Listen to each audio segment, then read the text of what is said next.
नमस्कार साथियों, स्वागत है आपका अपने परिवार बीके क्लासेज में। मैं ज्ञानेंद्र धारिया आशा करता हूं कि आप सब स्वस्थ और मस्त होंगे और अपनी स्टडी को अच्छे से एंजॉय कर रहे होंगे।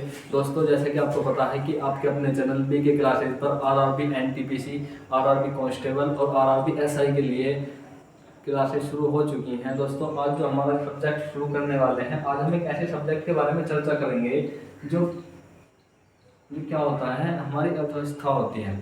हमारी अर्थव्यवस्था होती है और हमारे जीवन को पूरी तरह प्रभावित करते रहते हैं ऐसे सब्जेक्ट। जैसे अर्थव्यवस्था हुई, पूरी तरह से हमारी जेब के ऊपर प्रभाव डालते हैं ये सब्जेक्ट। और जो हमारी अर्थव्यवस्था है, हमारी एग्जाम की दृष्टि से तो इम्पोर्टेंट है ही है, ये हमारे जो जीवन है ना, जीवन को भी प्रभावित करती है। तो दोस्तों, हम इसके संबंधित जो कुछ नोट पॉइंट होंगे उनके बारे में तो चर्चा करेंगे ही, और देखेंगे कि जो अर्थव्यवस्था है किस तरह से इम्पोर्टेंट है एग्जाम की दृष्टि से और हमारे जीवन में इसका क्या महत्व है। मैं आपको बताऊं, ये जो हमारी अर्थव्यवस्था होती है ना, एक ऐसा सब्जेक्ट है, यदि आपने इसको नहीं पढ़ा ना एग्जाम, यदि आप इसको एग्जाम की दृष्टि से पढ़ते हैं तो अलग बात है, लेकिन कहीं ना कहीं ये सब्जेक्ट ऐसा है ये इस सब्जेक्ट के कुछ नियम ऐसे हैं जिनका हमें पता होना चाहिए। क्योंकि यदि हमें अपनी अर्थव्यवस्था के बारे में नहीं पता होगा तो क्या करेंगे, कोई भी हमें मूर्ख बना के चला जाएगा। जैसे नेता लोग होते हैं, वो अलग अलग तरह के हवाई बातें करते हैं और हमारा वोट का यूज कर लेते हैं, लेकिन हमें नहीं पता होता कि वो किस तरह के वादे कर रहे हैं, उन्हें पूरा करेंगे नहीं करेंगे। देखिए, वो सब चीज़ें अर्थव्यवस्था के ऊपर डिपेंड होती हैं। कोई नेता कहते हैं कि भाई हम आपके लिए ये करेंगे, हम आपके लिए वो करेंगे, जो बेचारे नहीं पढ़ पाते अर्थव्यवस्था को, या अर्थव्यवस्था के नियम जिन लोगों को नहीं पता, या अर्थव्यवस्था का ज्ञान नहीं है जिन लोगों को, वो इन नेता लोगों के बहकावे में आ जाते हैं। लेकिन जो क्या है, अर्थव्यवस्था को जानते हैं, समझते हैं, वो इन नेताओं की बातों को तुरंत समझ जाते हैं कि भैया ये झूठ बोल रहे हैं, ऐसा कुछ नहीं होगा। दोस्तों, हम आज अर्थव्यवस्था के बारे में चर्चा करेंगे।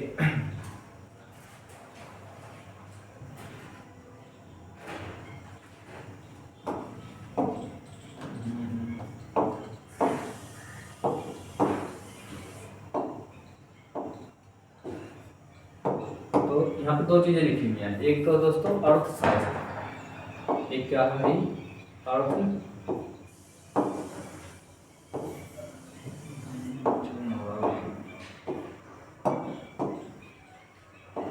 एक तो होता है देखो अर्थशास्त्र, क्या है भाई, एक है अर्थशास्त्र और दूसरी क्या है, दूसरी होती है अर्थव्यवस्था। अर्थशास्त्र और अर्थव्यवस्था में अंतर क्या होता है, ये तो क्या होता है, ये तो एक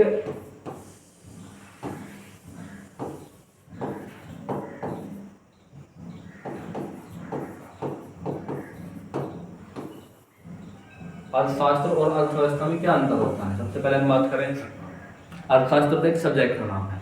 जो हमारी अर्थव्यवस्था होती है, ये अर्थव्यवस्था जैसे जब तक के इसके पीछे किसी देश या प्रॉपर किसी स्थान का नाम नहीं लग जाता, तब तक ये वाला शब्द क्या है, तब तक ये वाला शब्द अधूरा है। जब तक इसके पीछे क्या किसी देश या किसी स्पेसिफिक स्थान का नाम नहीं लग जाता, जैसे देखें उत्तर प्रदेश की अर्थव्यवस्था, तो वहाँ पर चीजें अलग होंगी। यदि हम कहें भारत की अर्थव्यवस्था, तो वहाँ पर क्या होंगी, वहाँ पर चीजें बदल जाएंगी। तो अर्थव्यवस्था के पीछे जब तक किसी स्थान का नाम नहीं लग जाता, जैसे देखिए हम कहें भारतीय अर्थव्यवस्था,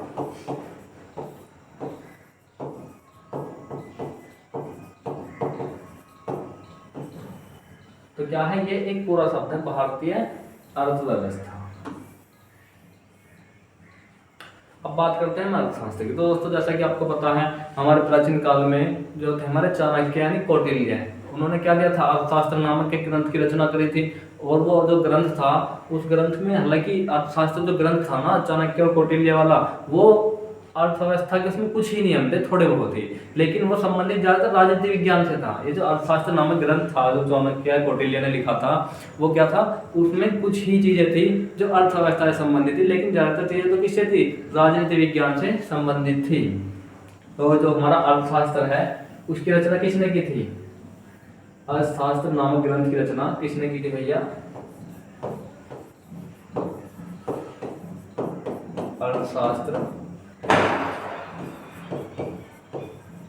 नामक ग्रंथ। ये कुछ देखिए नोट पॉइंट है जो मैं आपको इसके बारे में बताने वाला हूँ। हालांकि आज हम ज्यादातर नोट पॉइंट नहीं करेंगे, हम इसके कुछ नियमों को समझेंगे अर्थव्यवस्था के, कि अर्थव्यवस्था क्यों जरूरी है, क्योंकि एग्जाम आते रहेंगे, क्लासें चलती रहेंगी, लेकिन यदि आपने इनके नियमों को नहीं पढ़ा तो आपका सब्जेक्ट में इंटरेस्ट नहीं होगा। हमें सबसे पहले चीजों को पढ़ने के लिए हमें क्या करना, उस सब्जेक्ट के प्रति अपना इंटरेस्ट इंटरेस्ट जागरूक करना है। तो जो दोस्तों क्या है, अर्थशास्त्र नामक ग्रंथ की रचना किसने की? अर्थशास्त्र नामक ग्रंथ की रचना चाणक्य यानी कौटिल्य ने की।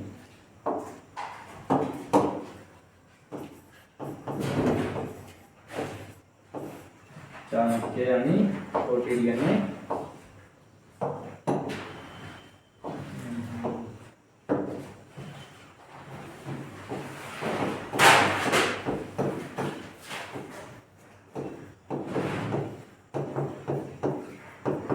आप मुझे बताइए, आप चाणक्य कौटिल्य कौन थे? यदि आपने हिस्ट्री को पढ़ा है तो आप जानते होंगे चाणक्य कौटिल्य कौन थे। ये चंद्रगुप्त मौर्य के गुरुजी थे। चंद्रगुप्त मौर्य के उसमें प्रधानमंत्री का पद इन्हें दिया गया था, चाणक्य यानी कौटिल्य को। आप इनके बारे में जानते हैं, वो हिस्ट्री का टॉपिक है। और इनकी नीति क्या थी? जो अर्थशास्त्र था चाणक्य कौटिल्य वाला, यह ग्रंथ किससे संबंधित था? यह ग्रंथ किससे संबंधित था? यह ग्रंथ मैं आपसे बात करूं, राजनीति विज्ञान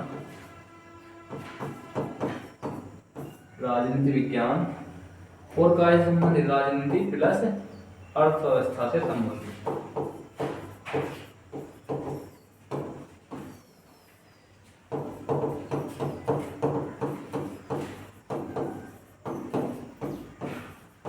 हालांकि सब चीजें क्या है, किताबों में लिखी हुई हैं। जो चीजें वहां पर लिखी हुई हैं उन चीजों को मैं आपको बहुत कम बताऊंगा। मैं आपको क्या चीजें बताने वाला हूं जो वहां पर नहीं मिलने वाली, क्योंकि ये सब चीजें तो किताबों में लिखी हुई हैं, वहां से जाकर पढ़ लीजिए, लेकिन वहां से समझ में इतना नहीं आता। हम क्या करते हैं, रटने का प्रयास करते हैं और हम क्या होता है इसमें असफल हो जाते हैं। तो क्या हुआ, अर्थशास्त्र नामक ग्रंथ की रचना चाणक्य कौटिल्य ने की।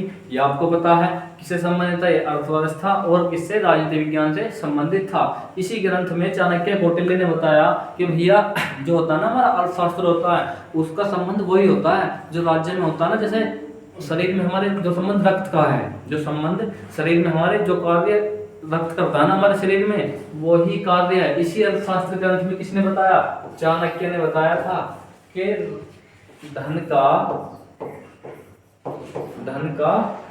राज्य में वही संबंध है। देखना, धन का राज्य में वही संबंध है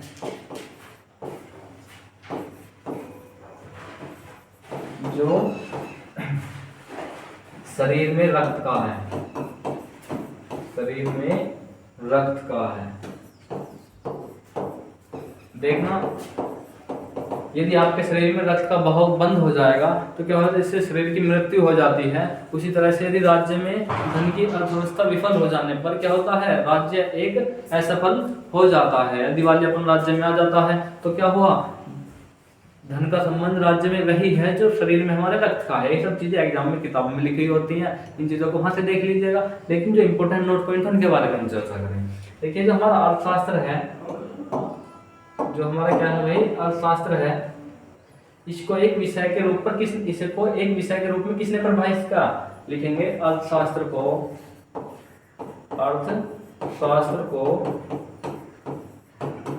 मतलब पहले क्या था ना, अर्थशास्त्र एक विषय नहीं था। अर्थशास्त्र कुछ नोट पॉइंट थे हल्के हमारे से, मतलब वैसे ही किसी ने बता दिया कि भाई ऐसा करेंगे तो ऐसा हो जाएगा, अर्थव्यवस्था में ऐसे करेंगे तो ऐसा हो जाएगा, लेकिन किसी ने प्रॉपर सब्जेक्ट के रूप में नहीं बताया था। उसके बाद में क्या हुआ, जो हमारा अर्थशास्त्र है, अर्थशास्त्र को एक विषय के रूप में किसने परिभाषित किया? एक विषय के रूप में एडम स्मिथ महोदय ने परिभाषित किया था। एडम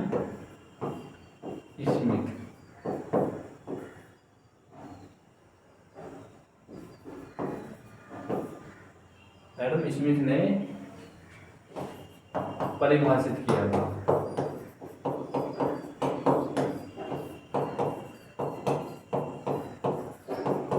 जिसने क्या, अर्थशास्त्र को एक विषय के रूप में एडम स्मिथ ने परिभाषित किया।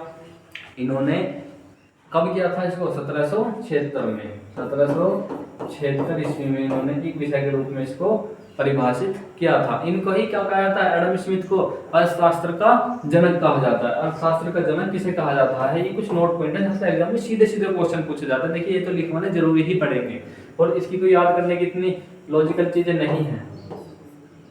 एडम स्मिथ को क्या कहा जाता है? जो है वो तो यहाँ पर है ही है।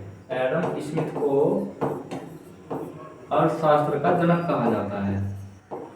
अर्थशास्त्र का जनक कहा जाता है।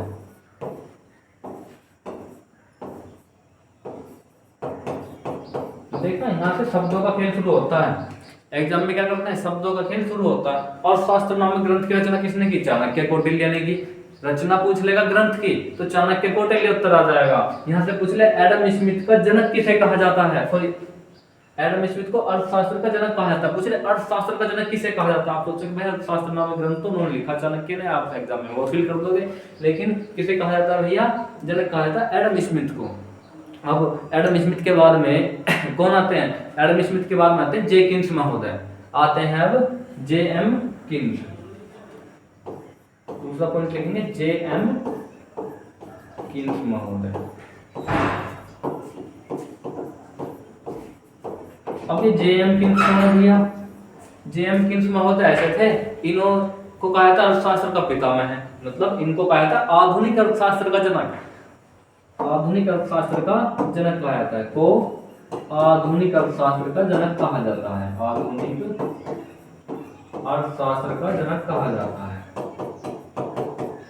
अर्थशास्त्र का जनक कहा जाता है।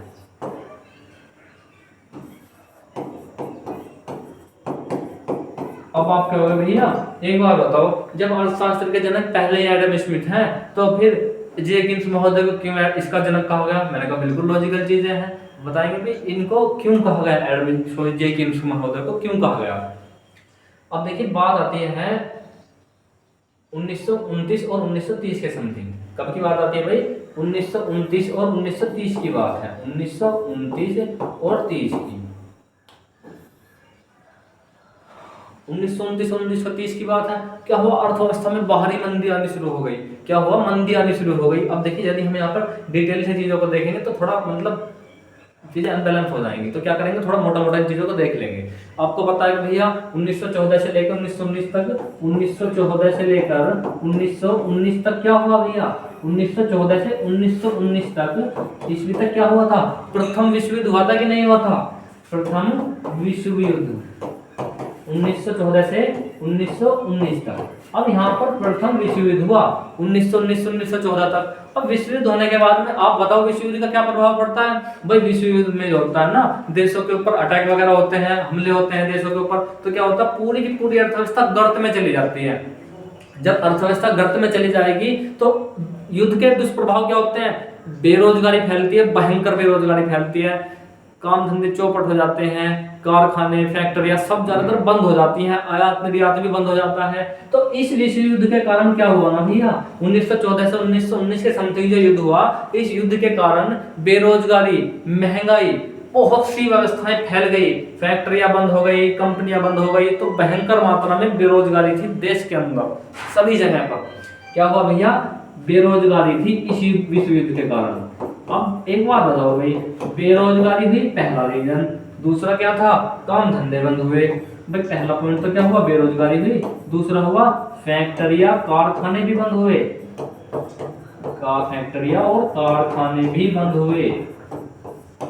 अब भैया देखते हैं ना, यहाँ से रटने वाली कुछ चीजें नहीं है, फैक्ट्रियां कारखाने बंद हुए 1914 से 1929 के समथिंग। अब जब ये चीजें बंद हो जाएंगी, ऐसा तो है नहीं कि केवल एक ही फैक्ट्री थी, भाई कहीं पर जूतों की फैक्ट्री होगी, कहीं पर कपड़े की फैक्ट्री होगी, कहीं पर खाने पीने के सामान की फैक्ट्री होगी। अब आप मुझे बताएं यहीं पर एक बार देखना क्या होगा, ये जो होता है ना, अब देखना यहीं से आपको समझ में आने वाला बहुत कुछ। ये क्या है, हमारे 3 फैक्ट्रियां हैं, ए है ये भैया हमारी बी है, ये कौन सी हमारी सी फैक्ट्री है। हालांकि इसको लिखना नहीं है, केवल समझ लेना है, ये अर्थव्यवस्था का बाद का मैटर है।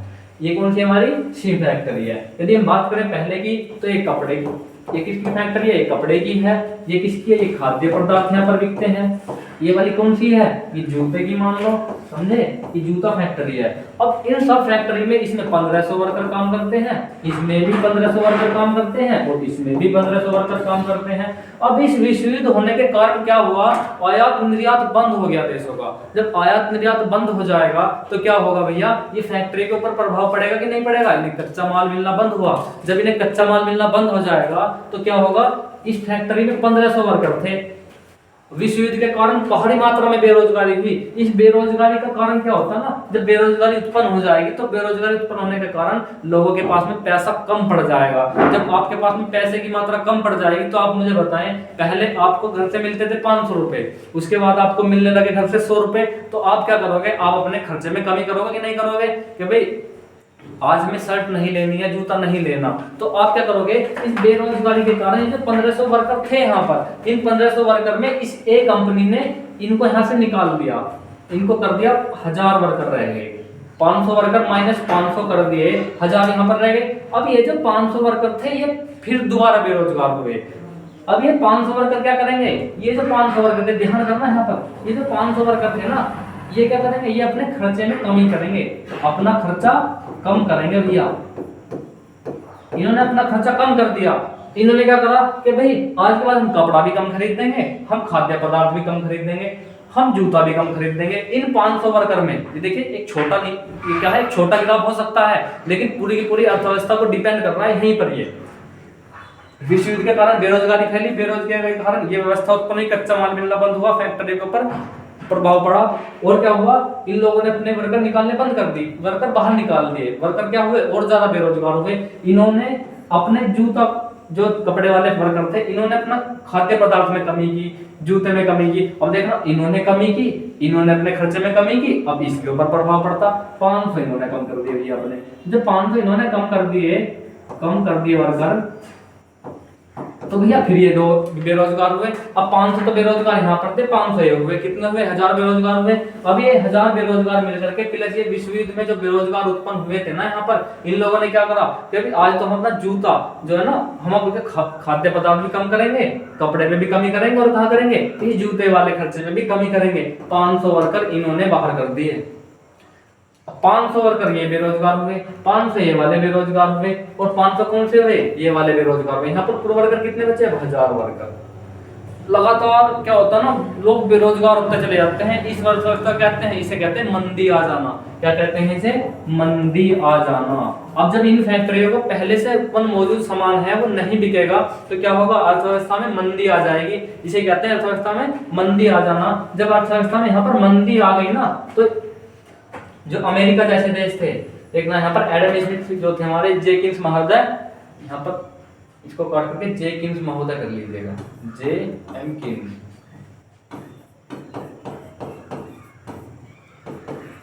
अब इन जे एम किन्स महोदय ने क्या करा, अमेरिका को बताया कि भैया अर्थव्यवस्था में भारी मात्रा में मंदी आ चुकी है, बेरोजगारी भर भर के फैल चुकी है। अब जो वहां के राष्ट्रपति थे, प्रेसिडेंट, उन्होंने कहा कि महोदय आप हमें बताएं, अब जो एडम स्मिथ वाला अर्थशास्त्र चल रहा है भी, इसके अनुसार तो हम कुछ नहीं कर पा रहे, अब हम क्या करें।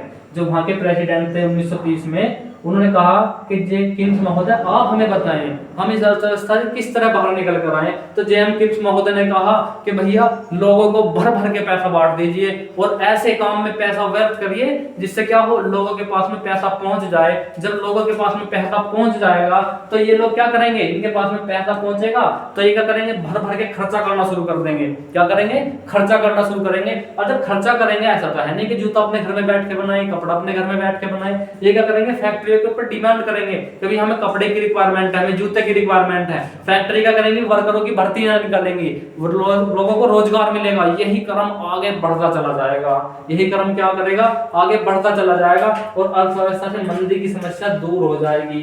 यही नियम किसका था भैया, जे एम किन्स महोदय ने ये नियम दिया था। इसी कारण इनको आधुनिक अर्थशास्त्र का जनक कहा जाता है। देखिए छोटी सी बातों को समझाने के लिए विश्व युद्ध वगैरह तक क्या करने पड़े, हमें समझाना पड़ा।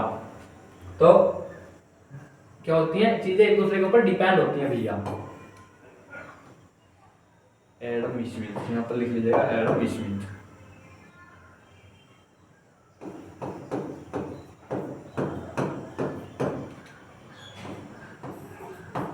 जे एम किन्स महोदय। आपको समझ में आया, अर्थशास्त्र का, आधुनिक अर्थशास्त्र का जनक कहा जाता है।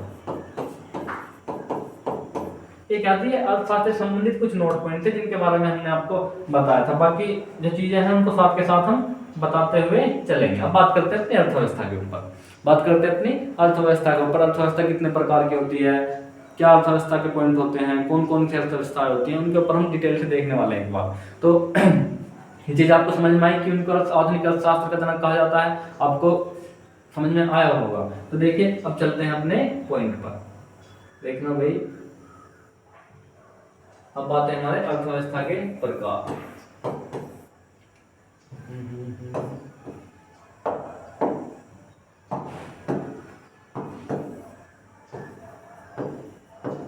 अर्थव्यवस्था के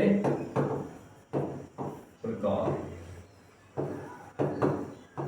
अब देखना अर्थव्यवस्था भी कई प्रकार की होती है। आपने कई बार किताबों में देखा होगा भैया, विकासशील अर्थव्यवस्था, विकसित अर्थव्यवस्था, और कौन सी पिछड़ी अर्थव्यवस्था, और कौन सी भैया विकसित अर्थव्यवस्था, विकासशील अर्थव्यवस्था, विकसित अर्थव्यवस्था, और कौन सी भैया बंद अर्थव्यवस्था, खुली अर्थव्यवस्था।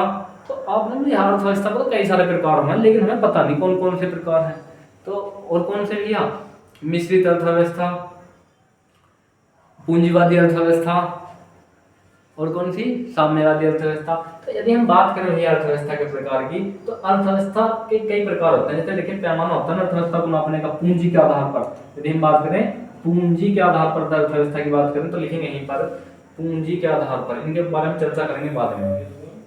पहला लिखेंगे पूंजी के आधार पर, बेस ऑन मनी। यदि पूंजी के आधार पर हम अर्थव्यवस्था की बात करें तो कितने प्रकार की होती है। पहली आ जाएगी हमारी विकसित अर्थव्यवस्था। कौन सी भैया, कौन सी आ जाएगी पहली, विकसित अर्थव्यवस्था आ जाएगी। लिखेंगे विकसित अर्थव्यवस्था। दूसरी कौन सी आ जाएगी, दूसरी आ जाएगी हमारी विकासशील।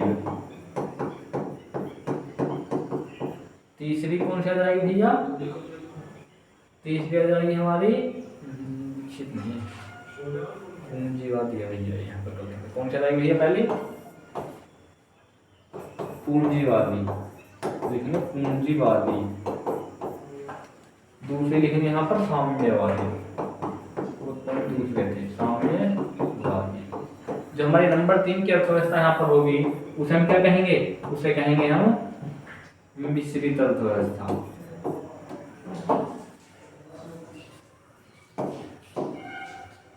नंबर 3 वाली कौन सी हमारी, मिश्रित अर्थव्यवस्था।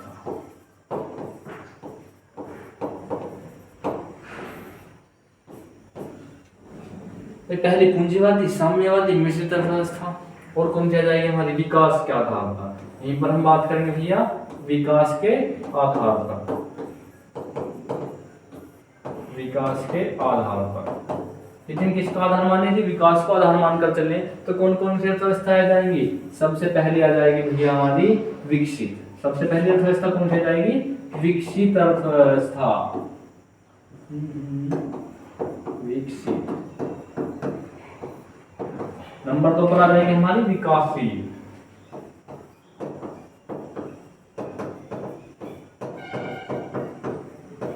विकासशील भी यदि हम बात करें अर्थव्यवस्था के आयात निर्यात के आधार पर। यहीं पर एक तीसरा पॉइंट होता है भैया आयात और निर्यात। चलिए थोड़ा सा ऊपर कर देते हैं, जगह नहीं है। यहीं पर एक पॉइंट आता है भैया, इसको इस तरह से देख लीजिएगा एक बार।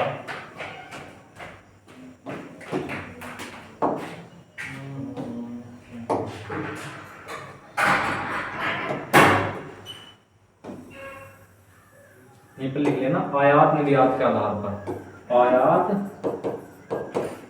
निर्यात के आधार पर।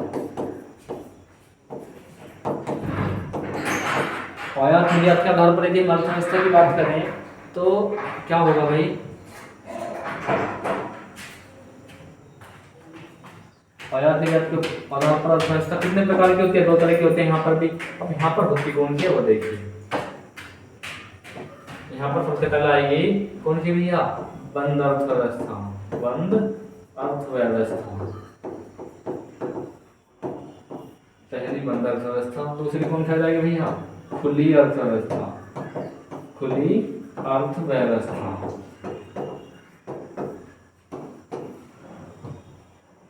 तो क्या करना, इसी ग्राफ को एक बार स्क्रीनशॉट ले लेना है या फिर इसको बैठ करके लिख लेना है। देखिए ये होते हैं अर्थव्यवस्था के प्रकार होते हैं। पहले पूंजीवादी अर्थव्यवस्था, पूंजी के आधार पर अर्थव्यवस्था की बात करें, विकास के आधार पर अर्थव्यवस्था की बात करें, आयात निर्यात के आधार पर अर्थव्यवस्था की बात करें, तो क्या है भाई, ये अर्थव्यवस्था के प्रकार होते हैं। अब आप क्या करोगे, भैया ये चीज तो किताबों में लिखी हुई है, इनकी कुछ क्वालिटी बताओ, किस तरह से याद करेंगे। मैंने कहा रुको, इन चीजों की जो क्वालिटी होती है ना, वो आपको उसमें से कुछ रटना नहीं है, उसमें से आपको कुछ भी नहीं रटना। क्या करना है, केवल जो चीजें मैं आपको यहाँ पर बता रहा हूँ, एक बार इनको बैठ के ध्यान से सुन लेना है। क्योंकि पता क्यों है, यदि मैंने अपने अध्यापकों की बात को बैठ करके सुना है तो ही मैं आपको इन चीजों को बता पा रहा हूँ। क्योंकि मैंने अपने अध्यापकों की बातों क्या करा है, बैठ करके सुना है, तो मैं आपको इन चीजों को बता पा रहा हूँ। आपको केवल ये जो मैं आपको चीजें लिखवा रहा हूँ ना, इन चीजों को बैठकर सुन लेना है, और आप अपने रफ में क्या इस तरह से पेंसिल ही चलाते रहें। आपको पीडीएफ हालांकि चीजें मिल जाएंगी, इस चीज क्या मिलेगी, आपको पीडीएफ मिलेगी, लेकिन आपको खाली नहीं बैठना, आपको अपने रफ में क्या इसी तरह से कुछ ना कुछ लिखते हुए रहना है, क्योंकि उससे क्या होगा, आपका ध्यान नहीं भटकेगा। दोस्तों क्या थी हमारी अर्थव्यवस्था के प्रकार है। अब हम बात करते हैं अर्थव्यवस्था क्यों जरूरी है। देखिए हम इनके बारे में बात करेंगे, पूंजीवादी, साम्यवादी, मिश्रित विकास के आधार पर अर्थव्यवस्था, सबके बारे में एक एक करके डिटेल से चर्चा करने वाले हैं। हम सबसे पहले बात करें भैया, अर्थव्यवस्था जरूरी क्यों होती है। अर्थव्यवस्था जरूरी क्यों होती है, कुछ एक छोटा सा नोट पॉइंट है, नोट पॉइंट। क्यों अर्थव्यवस्था जरूरी होती है, देखना कुछ तो हमें नेता लोग पागल नहीं बनाएंगे, पहला रीजन तो ये है। कोई हमारा मूर्ख नहीं बनाएगा, दूसरा रीजन ये है। तीसरा रीजन क्या है, जो होते हैं ना हमारी सरकार, जो होती है सरकार, वो अलगावभाव की भावना पैदा ना करे। क्योंकि अर्थव्यवस्था में टॉपिक आता है बजट, क्या आता है, बजट। अब बजट आता, ये जो बजट है ना, ये क्या है, अर्थव्यवस्था जो पूरे भारत को जोड़ के रखता है। देखिए अभी हम एग्जाम्पल ले भारत का,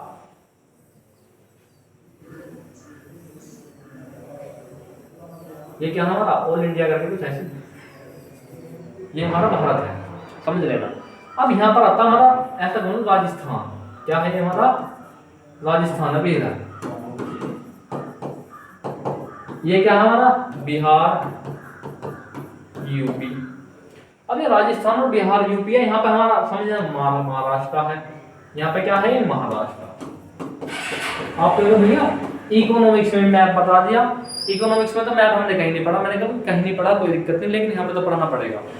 अब ये हमारा महाराष्ट्र वाला भाग है, ये हमारा मुंबई, क्या है हमारा, ये मुंबई वाला भाग है, क्या है हमारा मुंबई।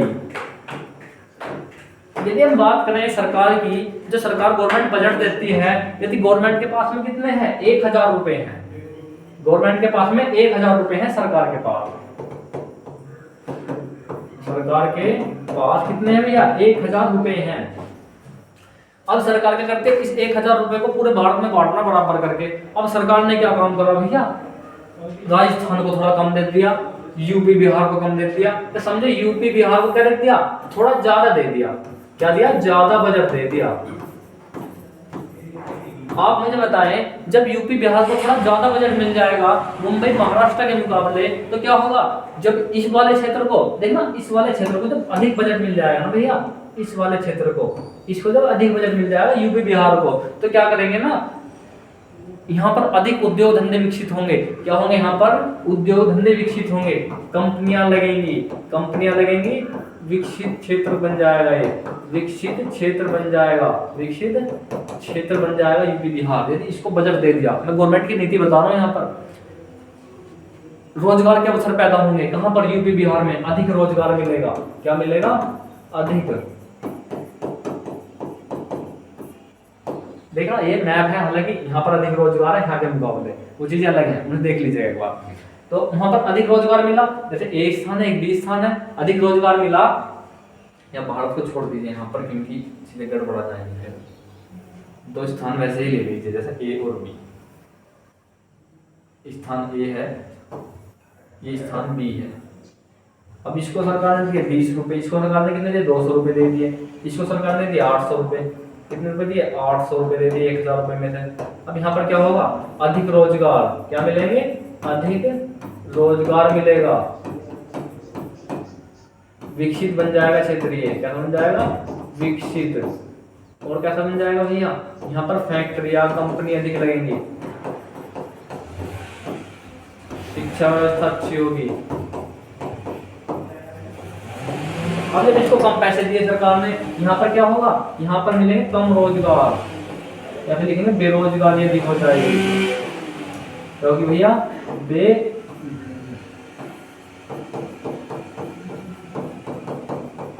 बेरोजगारी हो जाएगी। बेरोजगारी होगी तो क्या होगा, भूखमरी। क्या होगा, क्षेत्र में भूखमरी हो जाएगी, कम विकास होगा, कम विकास होगा, अशिक्षा फैल जाएगी। देखना इसी बजट के कारण अशिक्षा फैल जाएगी। अब क्या होगा भैया, जब ये स्थान ए है, ये स्थान बी है, अब जब इधर तो भूखमरी है, बेरोजगारी है, अशिक्षा है, क्या है, अशिक्षा का माहौल है, भूखमरी है, कम विकास है। अब ये वाले क्षेत्र, ये यहाँ के जो लोग हैं, देखना ध्यान से, यहाँ के जो लोग हैं ना भैया, ये वाले कहाँ के, इस वाले क्षेत्र के जो लोग हैं, यहाँ वाले, ये इधर की तरफ मूव करना शुरू करेंगे। क्या करेंगे, पलायन करना शुरू कर देंगे।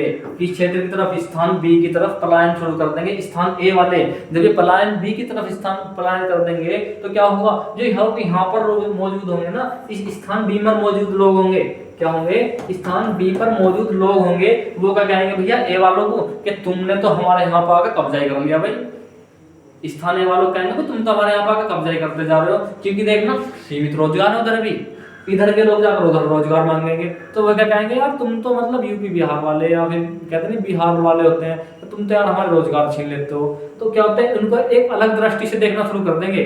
कौन, जहां पर रोजगार अधिक होंगे वहां के लोग, इन लोगों को किस दृष्टि से देखेंगे, अलग दृष्टि से देखना शुरू कर देंगे। किस कारण हुआ, ये अर्थव्यवस्था के कारण हुआ, क्योंकि सरकार की गलत नीतियां थी, उस कारण तो हुआ ना हुआ। यदि लोगों को पता होता कि इनका क्या प्रभाव पड़ेगा, तो क्या करते, सरकार को रोकने का प्रयास करते कहीं ना कहीं। अब ये लोग क्या करेंगे, इन लोगों के साथ में मारपीट शुरू करेंगे। क्या करेंगे, मारपीट भी शुरू कर देंगे, इनको भगाएंगे अपने क्षेत्र से कि तुमने तो हमारे क्षेत्र पर आकर कब्जा कर लिया। अब जो स्थान ए वाले लोग हैं ना, ये क्या करेंगे कि अच्छा तुम भी तो हमारे भारत का हिस्सा हो, इसका मतलब तुम हमें यहाँ का अपना नहीं मान रहे, तुम तो हमें दोहरे दर्जे के नागरिक मान रहे हो। ये क्या करेंगे, ये इनके ऊपर हमला करना शुरू कर देंगे। तो क्या होगा, एक अलगाववाद वाली स्थिति पैदा है कि नहीं, यहाँ पर एक अलगाववाद वाली स्थिति उत्पन्न हो जाएगी। क्या हुआ, अलगाववाद स्थिति उत्पन्न हो जाएगी। किस कारण, अर्थव्यवस्था की एक गलत नीति के कारण क्या हुआ, बहुत सारी समस्याएं उत्पन्न हो जाएंगी। अलगाववाद, क्षेत्रवाद, अलगाववाद उत्पन्न हो जाएगा, और कौन सा समस्या उत्पन्न हो जाएगी, क्षेत्रवाद उत्पन्न हो जाएगा, है? तो चीजें उत्पन्न ही नहीं। यदि अर्थव्यवस्था का पहले से पता होता तो शायद हम कर ले जाते। तो भैया अर्थव्यवस्था इसलिए जरूरी होती है समझने के लिए, बाकी आप जाने अब आपका काम। अब आती है हमारी अर्थव्यवस्था की, कुछ बातें कर रहे थे उनके बारे में। देखिए सबसे पहले हमारी पूंजीवादी अर्थव्यवस्था, सबसे पहले आती है हमारी पूंजी के आधार पर अर्थव्यवस्था।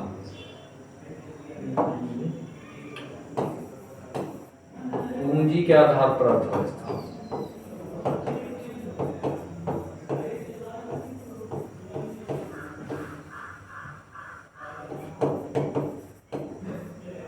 पूंजी के आधार पर अर्थव्यवस्था। अब देखिए पूंजी के आधार पर अर्थव्यवस्था कौन सी होती है, मैंने तुम्हें सबसे पहले बताया, सबसे पहली वाली अर्थव्यवस्था कौन सी होती है, सबसे पहली वाली जो अर्थव्यवस्था थी वो कौन सी थी भाई,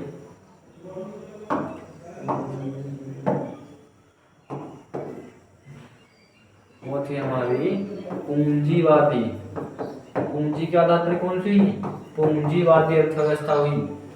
पूंजीवादी अर्थव्यवस्था क्या होती है, पूंजीवादी जो अर्थव्यवस्था होती है ना, ये इस तरह से होती है, इनमें जो उत्पादन करना है, क्या उत्पादन करना है, कितना उत्पादन करना है, सबकी जिम्मेदारी किसकी होती है, उद्योगपति लोगों को होती है। जैसे कौन सी अर्थव्यवस्था, जैसे अमेरिका की अर्थव्यवस्था है, क्या आ जाएगा, जैसे अमेरिका की अर्थव्यवस्था है, सब जिम्मेदारी किसकी होती है, उद्योगपतियों की होती है। अब जो उद्योगपति क्या करेंगे, इन लोगों को जो फायदा दिखेगा उस चीज का तो उत्पादन करेंगे।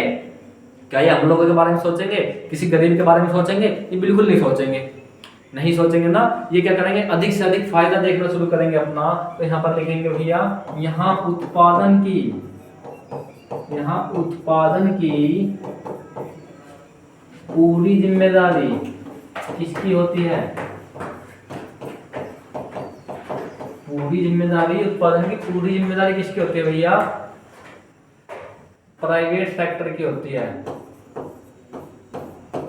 प्राइवेट कह सकते हैं, कहते हैं निजी सेक्टर की, निजी सेक्टर की होती है।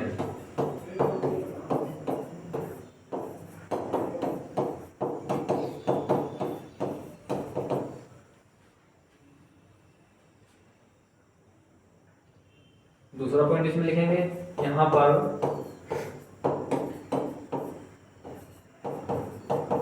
उत्पादन के साधन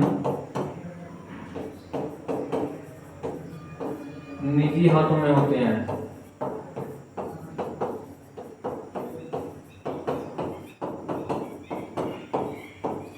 क्या उत्पादन करना है, कितना उत्पादन करना है, सब जिम्मेदारी प्राइवेट सेक्टर की होती है। तीसरा पॉइंट लिखेंगे, यहाँ पर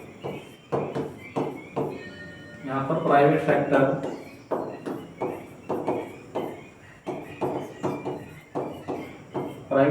केवल लाभ देखता है, केवल लाभ देखता है। चौथा नोट पॉइंट ऐसे लिखेंगे, लाभ देखने के ऊपर साथ साथ क्या होगा, यहाँ पर उत्पादन मांग व पूर्ति के ऊपर डिपेंड होता है, मांग व पूर्ति पर डिपेंड होता है, पूर्ति पर आधारित होता है। क्या होता है, मांग व पूर्ति पर आधारित होता है। आप कहोगे भैया ये सब चीजें तो किताबों में लिख रही, कुछ नया बताओ, हम इनको कैसे याद करें। तो जो ना अर्थव्यवस्था को याद करने का जो नियम होता है, अब देखना तो प्राइवेट सेक्टर है, जैसे क्या हमारा यूएस यानी अमेरिका वाला भाग है, ठीक है। यदि कांस्टेबल लाइफ में यदि क्वेश्चन आएगा ना, तो मैं सीधे सीधे एग्जाम में इस तरह से क्वेश्चन पूछ लेगा, किसी पैसिफिक देश का नाम लेकर के, अमेरिकी देखो ना, अमेरिका की अर्थव्यवस्था किस प्रकार की है, रूस की अर्थव्यवस्था किस प्रकार की है, तो इन देशों के नाम देकर के क्वेश्चन पूछ लेगा कांस्टेबल लाइफ में। कांस्टेबल में यदि एग्जाम आएगा तो इस तरह का आएगा, किसी देश का नाम देकर के वहां की अर्थव्यवस्था के बारे में पूछ लेगा। लेकिन यदि आप यूपीएसआई या फिर यूपीपीएससी का एग्जाम देते हैं, यूपीपीसीएस वाला, तो वहां पर थ्योरी से क्वेश्चन निकल कर आते हैं। आपने थ्योरी को पढ़ लिया तो आप कर ले जाएंगे। अब देखना भाई करते क्या थे ये लोग। अब आप मुझे बताएं, आपके पास में कोई उद्योग है, आपके पास में क्या है, कोई उद्योग है, क्या आप उसमें लोगों का कल्याण देखेंगे? आप कहोगे भैया हमारे तरफ से कोई मरे आ जाए, हमें तो कोई फर्क नहीं पड़ता, हमें तो बस अपना लाभ देखना। लाभ कैसे, आप समझो भाई क्या करना, आपके पास में है कोई भी एडजस्ट कोई सा भी उद्योग देखना। अब आपके पास उद्योग है, आपको लगा मतलब आपके पास क्या है, भर भर के अधिक मात्रा में पूंजी है, आपके पास क्या है, पूंजी अधिक मात्रा में है। हाँ, अब लोगों को पूंजी क्या है, अधिक मात्रा में है, तो आप किस चीज का उत्पादन करोगे, आप उसी चीज का उत्पादन करोगे जिस चीज की बाजार में मांग बढ़ रही है। या आप लोगों के कल्याण के बारे में सोचोगे, आप कहोगे भैया उस बारे में हमें नहीं सोचना, वो काम किसका है, वो गवर्नमेंट का है। तो गवर्नमेंट क्या करती है, इन लोगों को कहती है कि भी आप हमारे देश के संसाधनों का यूज करो, कहती है गवर्नमेंट, इन लोगों से कहती है गवर्नमेंट यानी सरकार पूंजीवादी अर्थव्यवस्था में, देखना सरकार पूंजीवादी अर्थव्यवस्था में, सरकार पूंजीवादी अर्थव्यवस्था में क्या करती है ना, पूंजीपतियों पर टैक्स लगाकर, पूंजीपतियों पर टैक्स लगाकर लोगों का कल्याण करती है, लोगों का कल्याण करती है। मतलब सिद्धांत एक ही है, अर्थव्यवस्था पूंजीवादी हो, अर्थव्यवस्था साम्यवादी हो। एक लक्ष्य क्या है सरकार का, लोगों का कल्याण करना ही एकमात्र लक्ष्य होता है। और जो साम्यवादी अर्थव्यवस्था होती है वो क्या करती है, वो उत्पादन कितना करना है, कब करना है और कैसे करना है, टोटल जिम्मेदारी हमारी होगी साम्यवादी अर्थव्यवस्था में।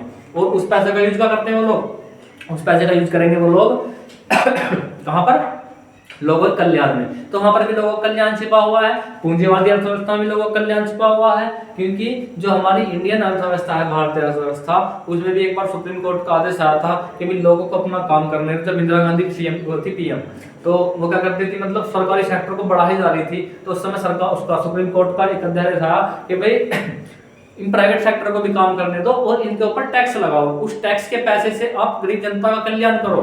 देखना क्या हुआ, नीति तो दोनों अर्थव्यवस्थाओं की एक ही हुई, साम्यवादी हो या पूंजीवादी हो। अभी देखिए इनके बारे में दो चार नोट पॉइंट उनके बारे में देख लेंगे एक बार। यहाँ उत्पादन की पूरी जिम्मेदारी प्राइवेट सेक्टर की होती है। जैसे देखना भाई आपका अब इंडियन रेलवे है, क्या है, इंडियन रेलवे है। अब इंडियन रेलवे में पूरी जिम्मेदारी किसकी है, इंडियन रेलवे दो तरह का है, देखना रेलवे वर्तमान में दो तरह का है। पहला कौन सा है, एक तो है इसमें प्राइवेट, दूसरा कौन सा उसमें सरकारी है। अब प्राइवेट सेक्टर क्या देखता है, ये देखेगा यहाँ पर लाभ, क्या देखेगा यहाँ पर लाभ देखेगा। ये क्या देखेगा यहाँ पर, ये देखेगा यहाँ पर कल्याण लोगों का, देखना लोगों का कल्याण देखेगा। ये देखेगा यहाँ पर लाभ, जो प्राइवेट सेक्टर है, जैसे अंबानी की ट्रेन चल रही है, अडानी की ट्रेन चल रही है, क्या सोचेंगे भाई किराया 10 रुपए बढ़ा दो, सवारी बहुत ज्यादा बढ़ रही है, 10 रुपए किराया बढ़ा दो, तो क्या करेंगे, लाभ देखने देगा। अब ये लोग क्या है, सरकारी सेक्टर वाले, कि भैया होली दीपावली पर लोग फ्री जाएंगे या कोई भी सब चीजें उत्पन्न हुई सब फ्री चल रहा, तो क्या कर रहे हैं, लोगों का कल्याण कर रहे हैं। यहाँ पर सवारी 10 हो, सवारी कितनी हो 10 या 20 हो, किराया कितना रहेगा, किराया वही रहेगा भैया। किराया कितना करना है, किराया तो 20 रुपए है ना, यदि 30 रुपए किराया तो 30 रुपए फिक्स है, 30 रुपए कैसा है, फिक्स है यहाँ पर किराया। ऐसा नहीं है कि सवारी बढ़ेगी तो हम, ऐसा नहीं भैया, यहाँ पर सरकारी सेक्टर में ऐसा नहीं होता कि सवारी आज 10 की जगह 20 आ गई तो जी हम तो 30 रुपए लेंगे 40 रुपए लेंगे, ऐसा थोड़ी करेंगे। प्राइवेट सेक्टर ऐसा करता, क्या करता, लाभ देखता है। तो इन दोनों के मध्य क्या है, यही एक अंतर है। क्या हुआ, यही क्या है, इनके मध्य एक अंतर होता है। अब इनके बारे में कुछ नोट पॉइंट में लिख लेना। पहली चीजें क्या होती हैं, लिख लेंगे यहीं पर, प्राइवेट सेक्टर के महत्वपूर्ण बातें, प्राइवेट या फिर लिखेंगे निजी, पूंजीवादी अर्थव्यवस्था, पूंजीवादी अर्थव्यवस्था, नोट पॉइंट। देखना ये चीजें भी इसमें पूंजीवादी अर्थव्यवस्था में आती हैं। पहली क्या होती है, ये होते हैं स्वतंत्रता के समर्थक, स्वतंत्रता के समर्थक।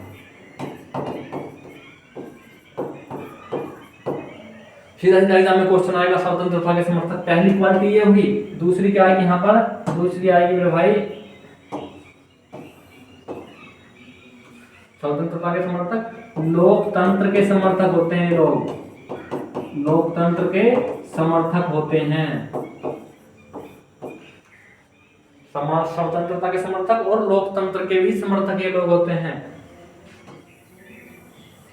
तीसरा जो नोट पॉइंट आएगा वो क्या आएगा यहाँ पर,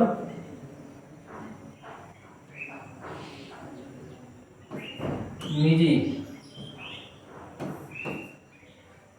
दूसरा पॉइंट याद आएगा, तीसरा जाएगा निजी संपत्ति को मंजूरी, निजी संपत्ति को मंजूरी, निजी संपत्ति को मंजूरी होती है। अब देखना भी तुम कहोगे यार तुम तो इसमें मतलब ज्यादा डिटेल से घुसते जाओ, मैंने कहा भाई एनटीपीसी है ये, एसएससी जीडी नहीं है। क्या है ये एग्जाम एनटीपीसी की क्लास चल रही है, एसएससी जीडी की नहीं। यहाँ पर चीजें डिटेल से देखनी पड़ेंगी। अब देखो पहली चीज ये होगी। अब जो तीसरा नोट पॉइंट आएगा यहीं पर वो क्या होगा, देखना धर्म जो होता है ना वो अर्थव्यवस्थाओं में उसके काम करता है, धर्म जो होता है जैसे हमारा। अब देखो भाई ये तो मैं आपको बताऊं जो तीसरा नोट पॉइंट है वो क्या है,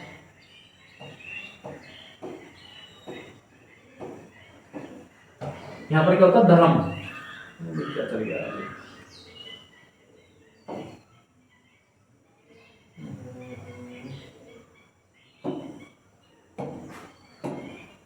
क्या चल गया आगे, धर्म।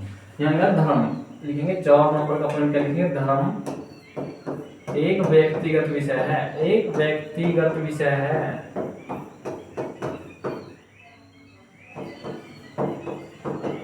हम लोग कहते हैं ना कभी हम हिंदू हैं, मुस्लिम हैं, हम सिख हैं या फिर हम ईसाई हैं, तो क्या है वो हमारी अर्थव्यवस्था के ऊपर डिपेंड करता है। वरना चाइना में जाकर बता दो कोई, चाइना में जाकर कह दो कोई, रशिया में जाकर कह दो तो कोई नहीं कहेगा, क्योंकि वहाँ की अर्थव्यवस्था सामने वाली अर्थव्यवस्थाएं हैं। और जो हमारा होता है ना पूंजीवादी अर्थव्यवस्था, वहाँ पर सब चीज़ों की स्वतंत्रता होती है। आप हिंदू हो मुस्लिम कोई भी धर्म अपना लीजिए, लेकिन सामने वाली अर्थव्यवस्था में ऐसा नहीं होता। उनके बारे में चर्चा करेंगे, देखना क्या होती है ना भैया, ये पूंजीवादी अर्थव्यवस्था होती है। पूंजीवादी अर्थव्यवस्था की कुछ क्वालिटी है जिनके बारे में एक बार देख लीजिएगा। अब चलते हैं हम अपनी दूसरी अर्थव्यवस्था पर। दूसरी कौन सी अर्थव्यवस्था थी, दूसरी थी हमारी साम्यवादी अर्थव्यवस्था। साम्यवादी अर्थव्यवस्था के बारे में एक बार देख लेना है भाई, वो क्या है। दूसरी क्या थी हमारी साम्यवादी अर्थव्यवस्था।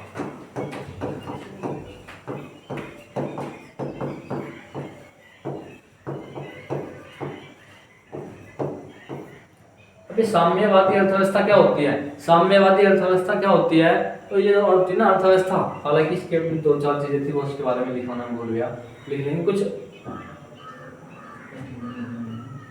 पहले ना। पूंजीवादी अर्थव्यवस्था के बारे में लिखना थोड़ा सा, पूंजीवादी अर्थव्यवस्था के कुछ उदाहरण लिख लेंगे। पूंजीवादी अर्थव्यवस्था के उदाहरण, पूंजीवादी अर्थव्यवस्था।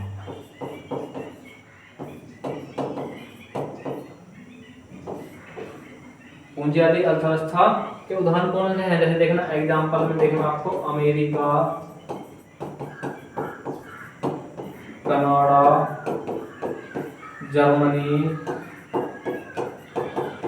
और कौन सा भैया, ब्रिटेन, फ्रांस, जितने भी क्या है लिख लेंगे यूरोपीय कंट्री। ये ज्यादातर आता है पूंजीवादी अर्थव्यवस्था में, यूरोपीय देश ज्यादातर है। यूरोप वाले देश ज्यादातर क्या है, मैक्सिमम लिख लेंगे क्या, मैक्सिमम। मैक्सिमम क्या है यूरोपीय कंट्री, ये पूंजीवादी अर्थव्यवस्था को मानते हैं। अब जो हमारा है भैया साम्यवादी अर्थव्यवस्था, क्या हमारा साम्यवादी अर्थव्यवस्था।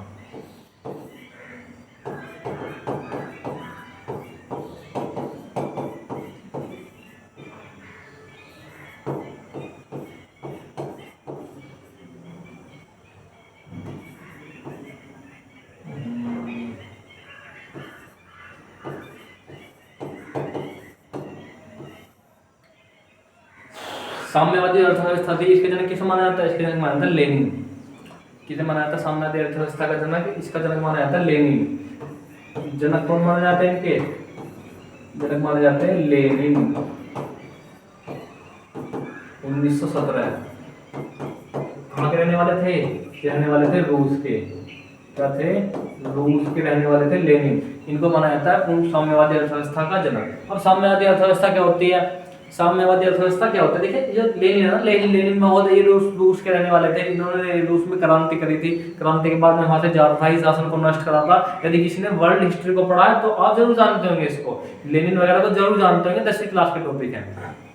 तो लेनिन कौन थे, ये रूस के एक नेता थे। इन्होंने वहां पर क्रांति की, जार के शासन को नष्ट करा 1917 में, और वहां पर किसकी अर्थव्यवस्था की स्थापना की, साम्यवादी अर्थव्यवस्था की स्थापना की। अब साम्यवादी अर्थव्यवस्था क्या होती है इसके बारे में आपको बताऊं तो लिखेंगे इसमें,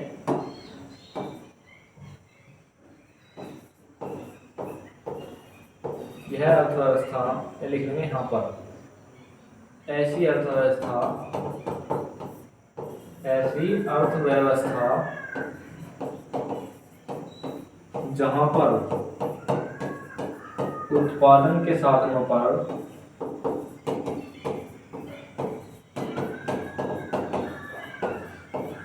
पूरी तरह किसका नियंत्रण हो, पूरी तरह सरकार का नियंत्रण हो,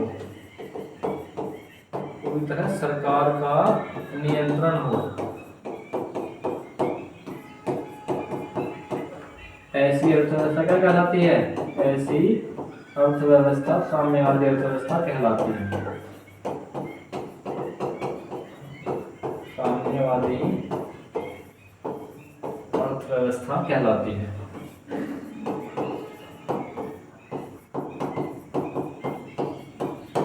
मतलब क्या उत्पादन करना है, कितना उत्पादन करना है, सब सरकार की जिम्मेदारी है भाई। किसकी जिम्मेदारी होती है, सरकार की जिम्मेदारी होती है। अब लोगों को मतलब किस चीज की रिक्वायरमेंट है, वो सब उत्पादन कौन करती है, गवर्नमेंट करती है। प्राइवेट सेक्टर को मंजूरी नहीं होती, क्या होती है, प्राइवेट सेक्टर को मंजूरी नहीं होती। लिख लेंगे यहाँ पर निजी संपत्ति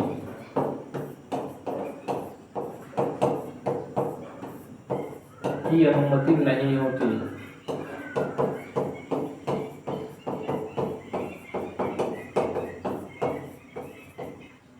निजी संपत्ति की अनुमति नहीं होती। आप कहोगे भैया अच्छा निजी संपत्ति की अनुमति नहीं, मैंने कहा जी नहीं होती, तो ये लोग क्या सोचते होंगे। अब आप खुद से बताएं, जो हमारी पूंजीवादी अर्थव्यवस्था थी और साम्यवादी अर्थव्यवस्था थी, क्या करेंगे ये लोग, पूंजीवादी अर्थव्यवस्था में क्या करेंगे, जितना कमाया तुम अपने पास रख लो। तो लोग क्या करेंगे, अधिक मेहनत करेंगे कि नहीं करेंगे, जितना कमाया अपने पास रखो, गवर्नमेंट को कुछ नहीं देना। तो क्या करेंगे, वहाँ के लोग अधिक मेहनत करेंगे, अधिक मेहनत करेंगे तो क्या होगी, वहाँ के जहाँ जिस क्षेत्र के लोग अधिक मेहनत करेंगे वहाँ की क्वालिटी अलग दिखने लगती कि नहीं दिखने लगती? मैंने कहा जी बिल्कुल दिखने लगती है। तो जो अमेरिका है ना, अमेरिका, यूएस, कनाडा, जितने भी देश हैं, यूरोपीय कंट्री को आप देख लीजिए, जितने भी पूंजीवादी लोग हैं ना, ये टॉप लेवल के देश हैं। यहाँ पर लोग क्या करते हैं ना, स्वयं का बिजनेस करते हैं कि भाई जितना कमाना रखना तो अपने पास ही है, कोई दिक्कत नहीं। अब ये जो साम्यवादी लोग क्या करते हैं, यार कितना भी कमा लो सब गवर्नमेंट हमसे छीन ही लेगी, तो क्या करना, अपने तो खाना पीना और लेट मारनी है भाई, गवर्नमेंट अपने खाने पीने का प्रबंध कर देगी। ये अर्थव्यवस्था है तो अच्छी साम्यवादी, लेकिन क्या करते हैं, हमारे अंदर आलस्य उत्पन्न कर देती है। साम्यवादी अर्थव्यवस्था करती है, आलस्य उत्पन्न कर देती है हमारे अंदर, तो ये इसकी थोड़ी सी बुराई है। अब अपना तीसरा नोट पॉइंट लिखेंगे, हमने लिखा है यहाँ पर निजी संपत्ति की अनुमति नहीं होती। अब निजी संपत्ति की अनुमति नहीं होती, यहाँ पर सरकार, यहाँ पर उत्पादन साधन पर किसका नियंत्रण होता है? उत्पादन साधन पर सरकारी नियंत्रण होता है।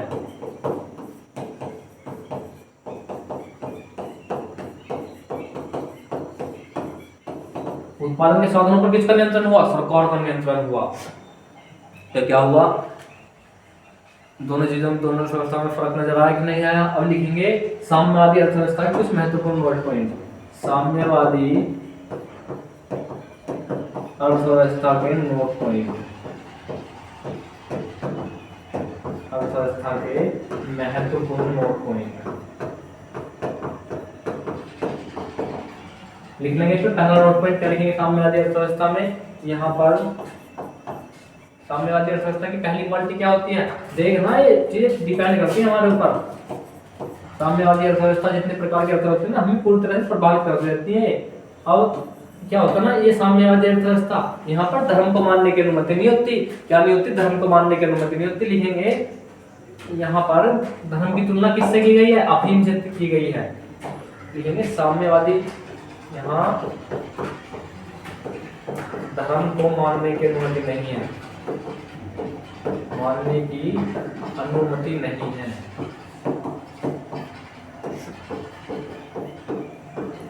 अब देखना, मैं आपको इनके लिए बताऊंगा क्यों मानने की अनुमति नहीं है, तो थोड़ा टॉपिक लंबा खींच जाएगा, लेकिन मैं आपको क्या है लिखवाऊंगा तो नहीं कि धर्म को मानने की अनुमति क्यों नहीं होती, लेकिन बताऊंगा जरूर, क्योंकि जब तक ना बताए जब तक अच्छी तरह समझ में नहीं आता। दूसरा लिखेंगे धर्म को मानने की अनुमति नहीं होती, और धर्म की तुलना किससे की गई है? लिखेंगे धर्म की तुलना अफीम से की गई है। धर्म की तुलना किससे की गई है? अफीम से। धर्म की तुलना अफीम से की गई है,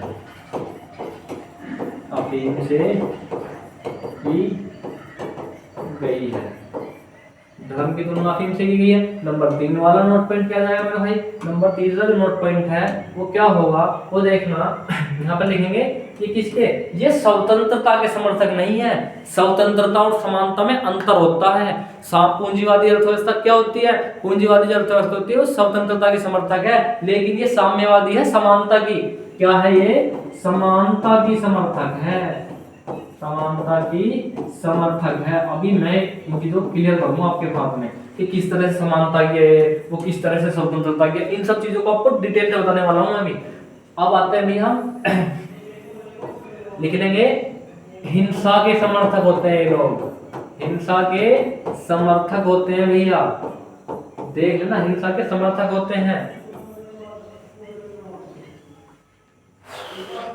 अच्छा भैया, हिंसा के समर्थक, समानता की तुलना, अब समानता के समर्थक है, धर्म की तुलना अफीम से है, धर्म को मानने की अनुमति नहीं। मैंने कहा जी बिल्कुल नहीं है। निजी संपत्ति की अनुमति नहीं है, निजी संपत्ति की अनुमति नहीं है। अच्छा, अनुमति नहीं है। अच्छा भाई, 5वां नोट पॉइंट लिखेंगे, इसी में लिखेंगे 5वां, निजी संपत्ति की अनुमति नहीं है। और क्या लिखेंगे यहीं पर आपको लिख लेना एक बार, लोगों के कल्याण की जिम्मेदारी सरकार की होती है। लोगों के कल्याण की जिम्मेदारी सरकार की होती है। कल्याण की जिम्मेदारी किसकी होती है? सरकार की होती है मेरे भाई। आपने कहा अच्छा ये चीजें हैं। मैंने कहा जी लोक कल्याण की जिम्मेदारी किसकी, सरकार की। अब देखिए मैं इन चीजों को मैंने आपको लिखवा तो दी, लेकिन भैया ये सब चीजें किताब में लिखी हुई हैं, हमने याद कैसे करें। मैंने कहा याद बिल्कुल नहीं करना है, याद नहीं करना, बिल्कुल नहीं याद करना। देखना अब चलते हैं देखना अपनी पूंजीवादी अर्थव्यवस्था पर। इसकी कुछ नोट पॉइंट थे तो मैं शायद आपको बताने वाला था। भाई साम्यवादी अर्थव्यवस्था देख ली हमने, पूंजीवादी अर्थव्यवस्था देख ली। अब आते हैं इसमें जो होती है ना हमारी पूंजीवादी, इसमें एक नोट पॉइंट और था। ये लोग क्या होते हैं, ये लोग अहिंसा के समर्थक होते हैं। ये लोग क्या होते हैं, पूंजीवादी लोग ये अहिंसा के समर्थक होते हैं, अहिंसा समर्थक। अब देखते हैं ना, ये सब चीजें याद नहीं करनी तुम्हें, ये सब चीजें कोई इनमें से कोई सब पॉइंट ऐसा नहीं तुम्हें याद करने की जरूरत पड़े। अब देखो पूंजीवादी अर्थव्यवस्था में कंपनियां काम कर रही हैं, तो पूंजीवादी अर्थव्यवस्था में कंपनियां काम कर रही हैं, कंपनियां काम करेगी, सरकार उनके ऊपर टैक्स लगाएगी, सरकार उनके ऊपर टैक्स लगाएगी। उस टैक्स के माध्यम से किसका उत्पादन, उस टैक्स के माध्यम से किसका वो होगा, उसी टैक्स के माध्यम से किसका कल्याण होगा, लोगों का कल्याण होगा। क्या उसमें हिंसा नजर आई, समानता लाने के लिए उसमें हिंसा नजर आई, नहीं आई। अहिंसा के समर्थक, टैक्स के माध्यम से क्या किया, कल्याण किया लोगों का। निजी संपत्ति की अनुमति, प्राइवेट कंपनी है, निजी संपत्ति की अनुमति। Point number 1 clear, point number 2 clear. किसी भी धर्म को मान सकते हैं, प्राइवेट अपना रीजन है, किसी भी धर्म को मान सकते हैं।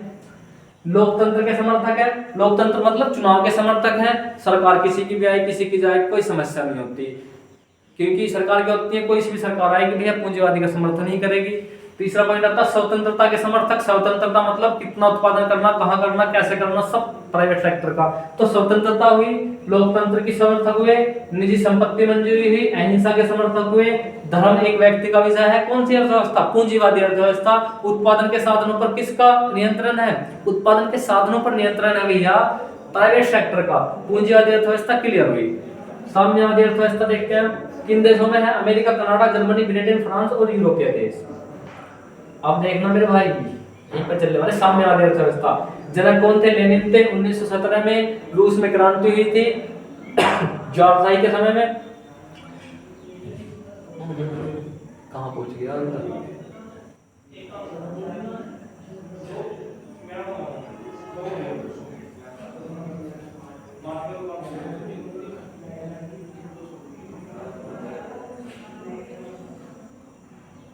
क्या होगा बोर्ड में आप,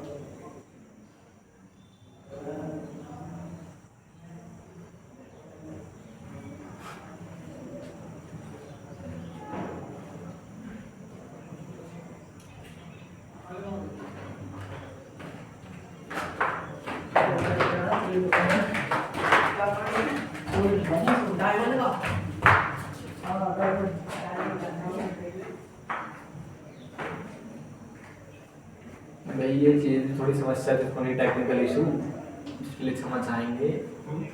तो ये क्या हमारी पूंजीवादी अर्थव्यवस्था के लिए। अब आती है साम्यवादी अर्थव्यवस्था। मैंने बताया लेनिन जनक 1917 में रूस में क्रांति हुई। क्रांति के बाद में ऐसी अर्थव्यवस्था जहाँ पर उत्पादन के साधन पूरी तरह सरकार का नियंत्रण होता है, क्या उत्पादन करना, कितना उत्पादन करना, किसके लिए उत्पादन करना, सब गवर्नमेंट की समस्याएं होती हैं। अधिकांश सरकारी नौकरियां अधिक होती हैं साम्यवादी अर्थव्यवस्था में। लिखेंगे यहाँ पर सरकारी नौकरी अधिक होती है, यहाँ पर सरकारी नौकरी अधिक होती है।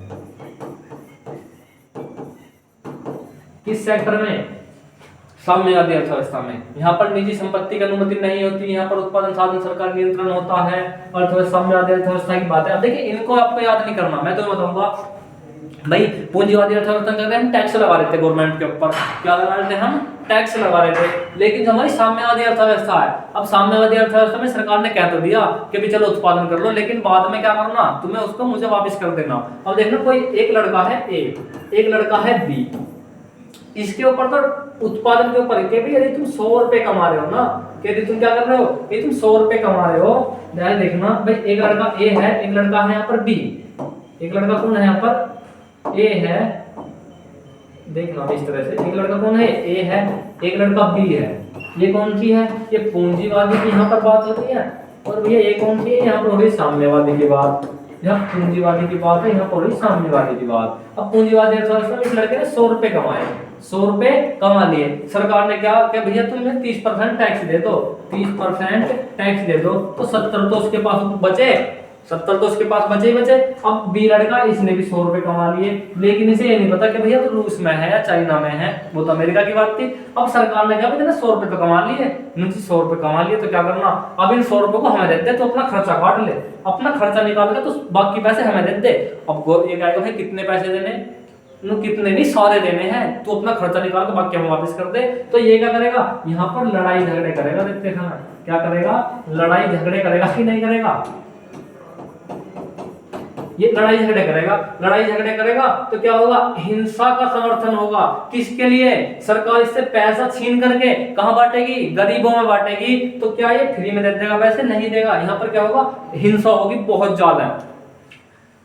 तो पहला टॉपिक क्लियर हुआ कि भैया क्यों हिंसा होती है यहाँ पर। दूसरा आता है हमारा इसी पूंजी साम्यवादी अर्थव्यवस्था में, तो दूसरा पॉइंट है वो क्या था हमारा, ये समानता के समर्थक है। अब समानता कैसा आएगी, लोगों से पैसा छीन लेंगे और गरीब जनता में बांट देंगे, तो समानता आ जाएगी। अब आते हैं धर्म की तुलना अफीम से की गई है। ये थोड़ा लंबा टॉपिक है, क्योंकि जब हम हिस्ट्री पढ़ते हैं तो हमने देखा कि किस तरह से इन्होंने, जो प्रोटेस्टेंटवादी थे, कैथोलिक चर्च वाले थे ना, ये यहाँ पर कौन थे, कैथोलिक, कौन थे भैया, कैथोलिक चर्च होती थी इस समय।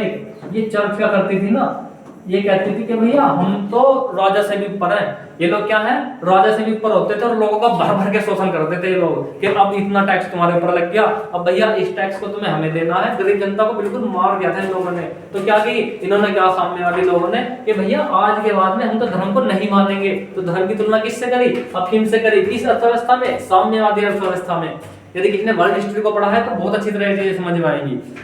अब आती है हमारी, यहाँ धर्म को मानने की अनुमति नहीं होती। ये चीजें मैंने तुम्हें बताई। निजी संपत्ति की अनुमति नहीं है, वही सॉफ्ट वाला उदाहरण, छीन लेगी सरकार यदि उत्पादन करोगे, तो निजी संपत्ति की अनुमति नहीं है। लोगों के कल्याण की जिम्मेदारी किसकी है, सरकार की है। लोगों के कल्याण की जिम्मेदारी सरकार की ही, मतलब यदि आप कुछ कमाएंगे तो आपको सरकार को वापस करना पड़ेगा।